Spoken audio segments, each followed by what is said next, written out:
আমার ফ্রেন্ড লিস্টে এক বড় ভাই আছে। পৃথিবীর এমন কোনো মাইয়া বাকি নাই যার সাথে তার মিউচুয়াল নাই, আর বাকি যারা এখনো মিউচুয়াল হয় না তারাও অন প্রসেসিং এর ভিতরে আছে।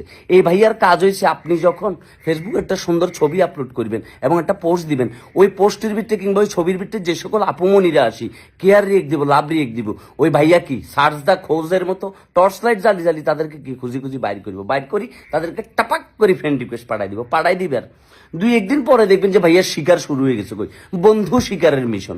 ভাইয়া তাদের স্টোরিতে রিয়েক্ট দিব, তাদের পোস্টের ভিতরে রিয়েক্ট দিব, অ্যাকসেপ্ট করলে করুক, না করলে হুন মারাক, তারপর আস্তে করে ইনবক্সটা কিডিং করে একটা মেসেজ পাঠাই দিব, কেমন আছেন, খাওয়া দাওয়া করতেছেন, পেটে ব্যথা আছে এখনো, শরীরের কি অবস্থা, বাসার সবাই ভালো আসেনি, আপনার ওই যে বন্ধুর তালতো বোনের ঘরের যে নাতি হয়েছে, নাতির ঘরের যে ফতি হয়েছে, ফতি যে বড় হয়েছে কি আবার সতী হয়ে গেছে, সে এখন কেমন আছে। এরে তুই কি মানবতা টর্চ লাইট কেন?